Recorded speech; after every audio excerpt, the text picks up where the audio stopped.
Outside of leading your child to Christ, teaching them a love for reading is the most important thing you can do to guarantee a bright and successful future for them, no matter what path they take. But herein lies the question: how do I teach my children this elusive love of reading?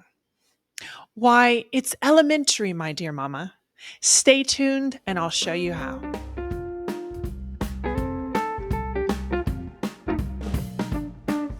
Hi, it's Krista here from Mom's Find Truth, where we are striving to learn God's truth in a confusing world.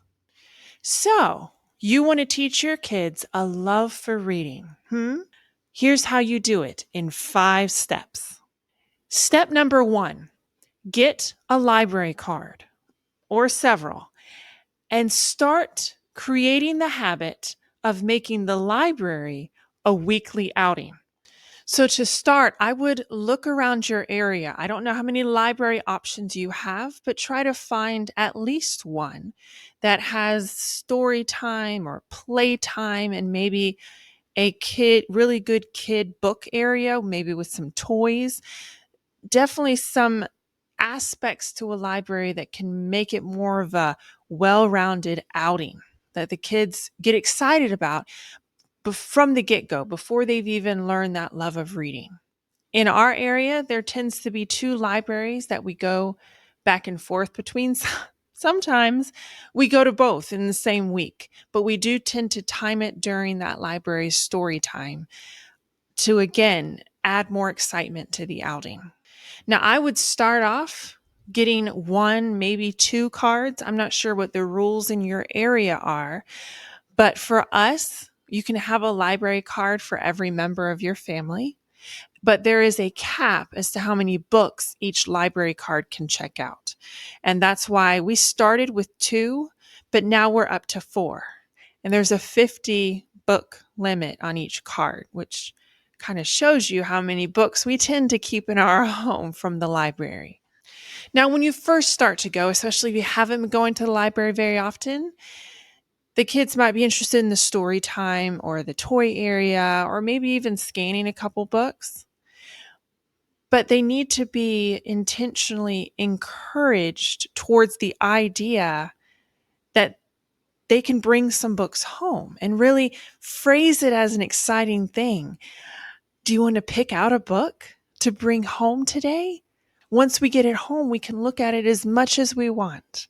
And then once they kind of realize, have ingrained in their minds the excitement of that concept, and then realize, really, I can check out as many books as I want, it becomes more of a natural thing that they'll initiate on their own.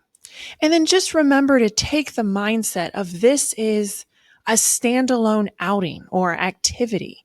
It's not a stop in, pick up some books and take them home situation. Again, start it off with a story time or playtime. And then once that's over, go to the kids area of the library, let them play some. You can pick out some books. They can maybe, as they're learning to get excited about being surrounded by books, you can maybe pick out 1 or 2 that you think would interest them and hand it to them and let them sit down and look at it for a while. Then eventually they'll start picking out their own books. And eventually you'll get to the point like we are, where we go to the library 1 to 2 times a week and we'll spend 2+ hours there each time. And I'm still having to disappoint the kids by saying it's time to go home and have some lunch. Step number 2 is to be the example of what you want them to become, which first step for a lot of us is to intentionally choose to have less phone time and more reading a book time throughout the day. Again, some of us read, but a lot of times it happens after the kids go to bed. And not only is there so much benefit to us moms in reading, but it's kind of twofold right now because you're not only wanting to read and benefit from that, but you're wanting your kids to see you reading so that they start getting the impression of reading is good. If mommy's doing it, it's got to be cool. Depending on how young your kids are, you want to go ahead and grab that right now because there's going to be a day and age where just because mommy's doing it does not mean it's cool anymore. So try to catch it if it's at all possible, catch it at the time when your kids are still wanting to emulate every single thing that you do. Because remember, if you're sitting here saying, books are awesome, let's go get books, you should read books, books are so cool, but they never see you with a book in your hand, there's going to be a little bit of, something's fishy here. So then try to find every opportunity that you can to demonstrate this to them. And I know that's easier said than done because the reason we tend to read once they've gone to bed is because the day can be so full and full of movement that it can be hard to sit down and focus on a book. And remember that I would say the primary focus of your reading during the daytime is to be an example. If it's not the most productive actual reading time, that's okay. You can still do the nighttime reading. The main point right now is to show them that you are walking the talk and to pique their interest into this new thing that mommy does like all the time. So, I mean, when we're sitting at a park, they're playing, I'll usually play with them for a good bit, but I'll try to find some time where I intentionally say, I'm sorry, mommy's going to read just a little bit, so that they will be taking note of the fact that mommy is stopping and mommy is reading because mommy enjoys it so much and is learning so much. And it's so awesome to read, y'all. Keep giving that message. And on that same note, as you are becoming this example to them, try to take the time to talk with them about something that you're reading that, of course, they might find some interest in. One, because as you're learning, they can learn, but more so because I think sometimes, especially if your kids are really young, it can almost seem like mom's reading it's something she likes to do, but it's kind of just all they know is the outside cover of a book. It's not really helping them understand what all you are soaking in as you're doing it. So the more you can reiterate to them about what you're learning from this book that you're reading, the more they begin to realize the more time I spend reading, the more stuff I'll know and the more cool stuff that I'll be able to talk to mommy about. And it just opens up their minds a little bit more to the potential here. Step number 3 is to read aloud all day long. Okay, not literally all day, but a lot. A lot. And this might be a gradual process as you take whatever your day looks like now and you begin to try to find ways to work this in. And I would like to pause here for just a minute to talk to you about a membership that I just launched that will help you with just this issue.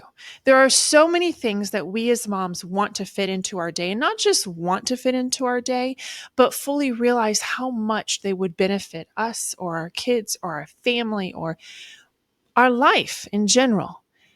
But in the day-to-day chaos, we just never seem to find that moment to fit it in. And we keep saying maybe tomorrow. All right, I missed today, but soon, I'll do it soon. And it never happens.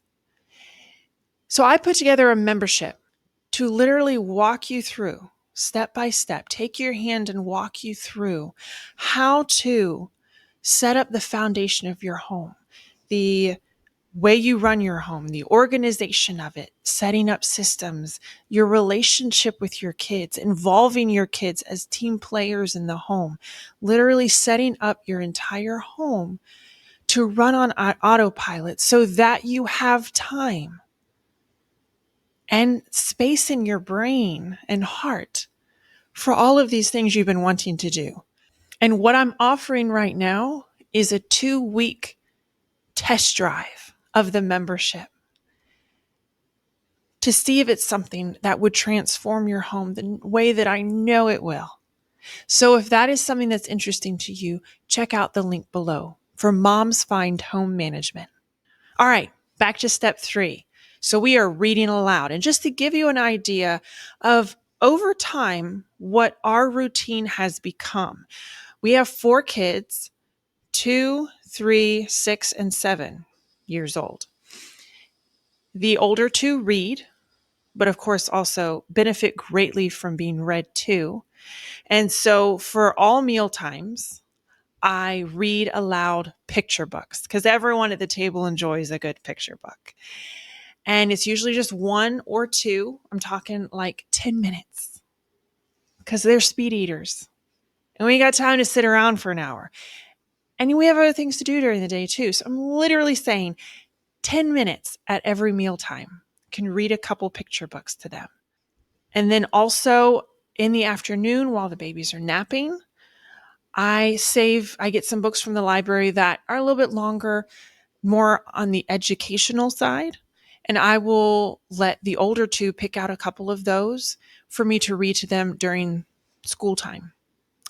And then in the evening, Josh, my husband, will read chapter books to the older 2 while I read picture books to the younger 2. And not all of those happen every single day, but all put together, that's probably about an hour and a half of reading aloud every single day. And that's probably sounds like a lot to you, but I would encourage you to check out the book, Read Aloud Family. It's linked below. It is a book that truly opened my eyes to the benefits that can come from reading aloud to your kids, starting as young as possible. And there are lifelong benefits to teaching your kids a love for reading. And one of the primary ways that they learn it is from being read aloud to.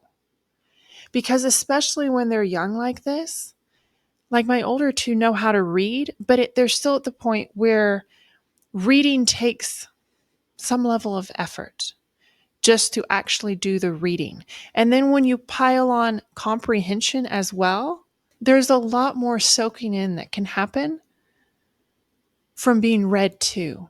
And so from even a young age, it can not only teach them the love of reading, but it can teach them so much more that again will set them up for success in the future.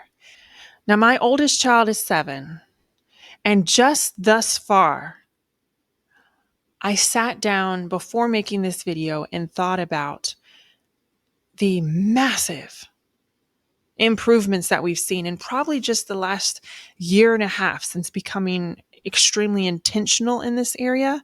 And I wrote them down. I want to show you just how life-altering this can be, even in just a year and a half.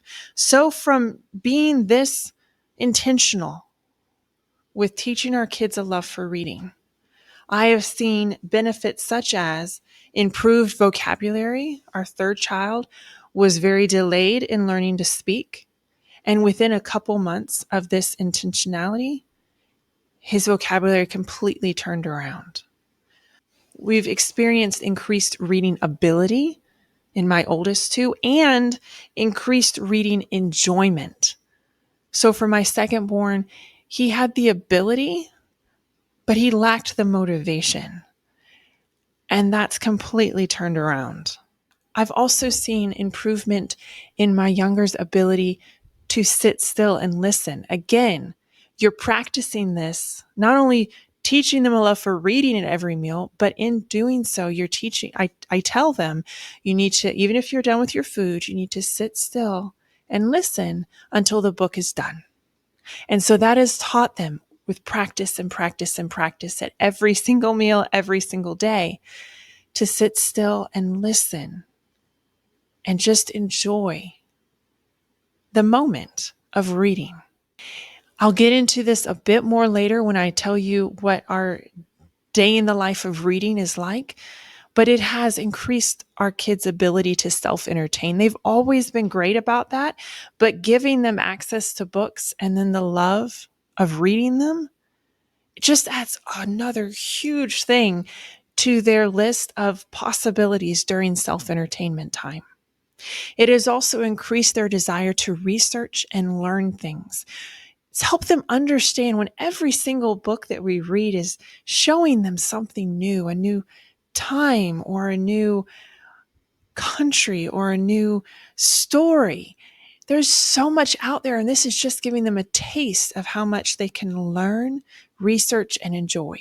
I've also seen it improve their imagination and their storytelling. I will walk in on them playing with their toys, acting out things that we've read, building on stories that we've read, and just continuing to enjoy the idea of creating stories of their own, to the point that my daughter has started writing some books of her own. Also, what I would call an increased memory bank, in that when you sit together as a family and learn all of these stories together, it increases the memories that you share, the beautiful family bonding memories that you share, the things you can talk about, the funny stories you can quote. It becomes a very special time. And most of all, it has increased my ability to direct the mindset and worldview that I'm giving my children based on the books that I'm giving them access to. And the most exciting part is that, especially in my olders, I've had countless opportunities open up where we've been reading, and it's started them asking questions. And we've actually had the opportunity to discuss some incredibly deep or serious topics that I did not have to prompt. I did not have to initiate or push. It just happened naturally because we're in this mindset of learning and figuring out and understanding. So again, to fully understand all the potential benefits for the rest of your child's life, I would definitely check out the book below, Read Aloud Family. Step number 4 is to fill your home with books. Things like a bookshelf in every room and developing a cozy place that is like the reading nook, that they can go be quiet and just enjoy a book. Also, making the purchasing of new books a regular occurrence. And it might just be a book a month or a book a quarter, but as often as you can afford it, adding new, exciting books to your library will keep it fresh and exciting. And then also, my suggestion is choosing books, whether the books that you purchase to have in your home or books you get from the library, choosing them based on your child's passion and what excites them, not just the quality of the book. And to give you an example of what I'm talking about, it is very tempting once you understand the power that you hold as the provider of books to them and how much that can change their worldview. It can be very tempting to just want to choose the best of the best, the classics, the ones that are growing their mind in leaps and bounds with every page. But remember that if it's not grabbing their interest ear as well, they will become bored with it. And then you'll find that you, instead of having a child who has a love for reading, but maybe is not growing in leaps and bounds with every page, you now have a child who's not reading at all. And so what I have found is that, yes, I like to choose books. I tend to choose the books that we read during mealtime. I make them picture books that are appealing to all, but I've kind of learned the style that I mean, some of it's just my personal preference. I like the illustrations and such, but also ones that tell a story, and obviously a story that matches our worldview and our perspective, nothing that is differing from what we want to teach our kids, unless we're wanting to make a lesson out of it, but also one that is uplifting, teaching them good character traits. Just you'll learn what you and your family are interested in and what you feel like points your family in the right direction. I also usually choose the educational books. With my kids in mind, the more time you spend with your kids reading, the more you'll learn what excites them and what doesn't. And I definitely keep that in mind. But we also let the kids pick out their own books to have in their room and that we'll read to them when they, ask for us to. And those we make sure, again, are clean, are following our worldview and theology. But outside of that, as far as style goes and depth of content, that's up to them. And my son, being a 6-year-old boy, has definitely moved in the books he has in his room. It's definitely moved towards the comic book genre. And that's fine. At first, there was a little bit of it's not exactly the path I was hoping he would go down, but it's fine. He will expand more later on. He gets plenty of exposure to, good books through the picture books and through the educational books. And he gets exposed to chapter books every night that he enjoys. But during his time, that's just exclusively what he enjoys to just spend it's almost like a playtime because he reads those books during his free time. He's reading, y'all. He's not playing video games. He's not glued to a screen. He's reading. It's fine. Big picture. Always got to keep the big picture. Could he be reading something with more depth? Yes. But is the fact that he's choosing to spend his free time reading setting him up for a great future? Yes. And that is something I'm saying so emphatically because it's something I've had to remind myself of, especially since my firstborn tends to be the more methodical type and has definitely moved a different direction in her book taste. And I think at first there was a little bit of comparison done, but that is just as fair as comparing any other aspect of their personality, which are literal night and day. So different kids will have different tastes, but as long as the books are clean and uplifting and backing of your worldview and theology, the depth of them, especially at this young age, is neither here nor there. And finally, step number 5 is to encourage their growing passion. So first off, I want to say that I'm not talking about forcing anything. I'm not talking about making their passion grow. I'm saying when it happens. And that is a reassurance I want to give you is that I can pretty much guarantee if you are doing all of this, their passion for reading will grow. And all you're going to have to do is stay open to that and try to think about seeing the passion that I see in them. How can I make that pathway as clear as possible and encourage them in every way? So to give you an idea of what I'm talking about, I would like to quickly walk you through a day in the life of my children, reading edition. So it is just walking you through the reading that's done during a day. So I have to step back for just a minute to set you up to understand what happens in our day. When the first one to really have a passion ignited for individual reading, all the kids were fully on board, and most kids will almost immediately be on board with read aloud time, especially picture books. I don't know that I've met a kid that doesn't love that, or at least does not take very long to love that. But then becoming independent, developing that independent passion for reading and even just looking at books if they're really young, that is what we're shooting for. And so the longer your kids are excited, the longer of a period they remain excited about sitting and listening to a read aloud time is positive growth. And then them taking ownership and choosing without mommy there to make reading a central part of their life is just like, that ultimate moment of, yes, we did it. And so the first one to get that passion was my oldest. I mean, of course, that makes sense. And she was becoming much more comfortable at reading herself and was experiencing a lot of excitement with that level of independence that she felt. And so she asked, at that point, I was reading to them at meal times and we were reading to them, again, read aloud at night times. I would get some books for the oldest two. I would choose them and that they would read one of them to me a day or a portion of one. They would read to me each day to just increase their ability.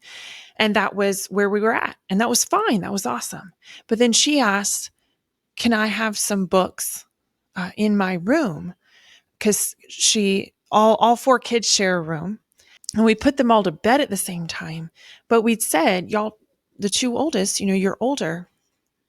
If you're not ready to go to sleep quite yet, you can maybe have a little quiet toy in your bed, or you can quietly talk or something like that. But that we need to go ahead and, be quiet and let the babies get to sleep. So she said, I'm not always tired when we first go to bed. Can I have some books next to my bed that I can read before I go to bed? I was like, yes, you can. Yes, please. And so I got her a little nightlight, and there was an outlet right by where her head was in her bed. And we got her a little basket. And this is what I'm talking about. Once I saw that passion ignite, I am gonna do whatever I can to keep that one going. So we got a little basket. And when we go to the library, she picks out whatever book she wants. Again, I scan through them to make sure that they are in line with our family's beliefs. And then those are her books. She can read them whenever she wants. She can read them whatever pace she wants. And when she's done with them, when we go back to the library, I say, all right, any books you're done with, you can go grab, put in the bag, we'll take it back, and then pick out any new books that you want. And of course, then we had to make her basket bigger because the amount she chooses grows and grows every time. And so then, of course, older sister has this new exciting thing going on. Younger brother's got to get involved. So we rearranged the bed situation so that Heidi and Daniel, the two oldest, their heads are in the same corner of the room and they can share a nightlight. And then we got Daniel a basket and he started picking out his own books. And then, of course, Charlie, who's 3, he can't read yet, but he wanted to be a part of it. And he really enjoys just looking through books. And he's definitely developed his style that he really enjoys, of book that he really enjoys. And so he picks out his own books, and it's a lot less, but he's fine looking at the same book for 57 times in a row. And so it works out. And so we got him in a little nightlight to be right next to his bed. And I showed them how to turn the nightlight off when they're ready to go to sleep, and just kind of let them do their independent thing. And now, of course, Rosie, who just turned 2, will ask for a book when she gets in the bed. She looks at it, maybe about 2 seconds, and then turns over and goes to sleep. But it's starting. I see the passion starting there. And so all that to be said, the day in our life reading edition starts. I get up usually around 5 o'clock in the morning. And I have taught the kids that they are allowed to get out of bed at 6:30 if they wake up. If their siblings, they can go play in the closet with the light on. If there's some siblings are still asleep, there's a toy chest in there. It's a walk-in closet. It's good size. But then once siblings wake up, they can turn their room light on and they can play, but they cannot come out of their room until I come get them at 7:30. So that gives me a guaranteed block to get stuff done. Well, I mean, they've always been great, again, about self-entertaining and playing together, but, well, they haven't always, but that's another discussion for another time, how I taught them that.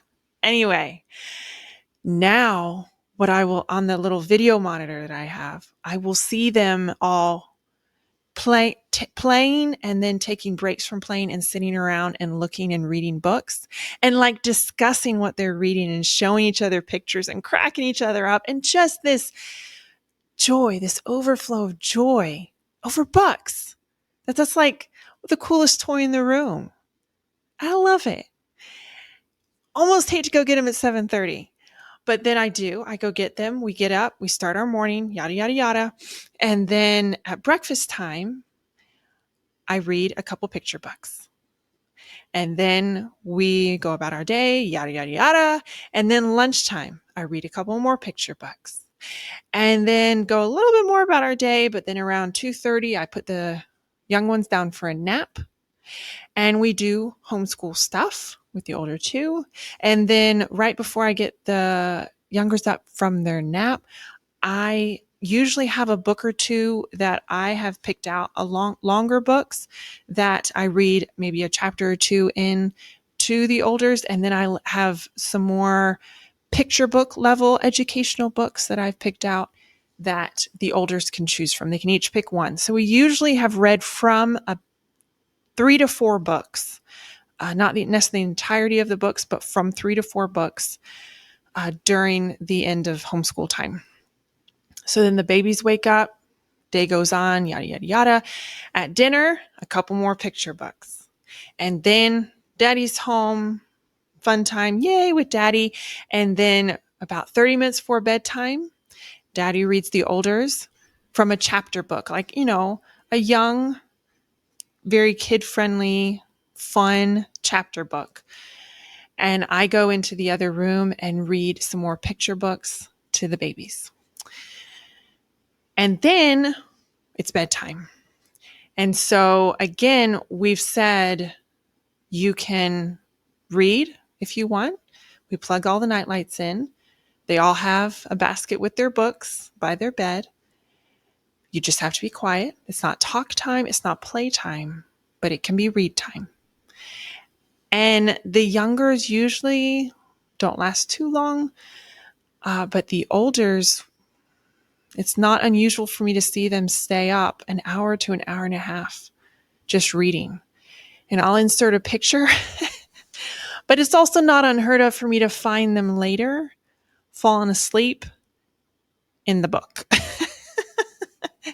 So sometimes I will often go in there before I go to bed just to make sure night lights are out, books are off of their faces, and they're truly tucked in for the night. And I just can't even begin to describe the level of excitement that has grown in them from the idea of reading, of getting new books from the library, of reading to me, or me reading to them, or discovering this, look at this new story I found in this book, or this cool picture, or listen to what I learned. And it's transformed our lives. And I can't wait to see what an impact it has on our entire future.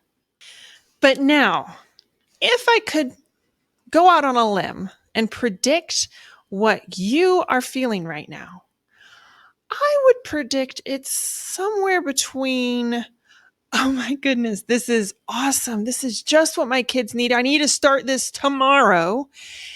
And, oh my goodness, that sounds like so much work.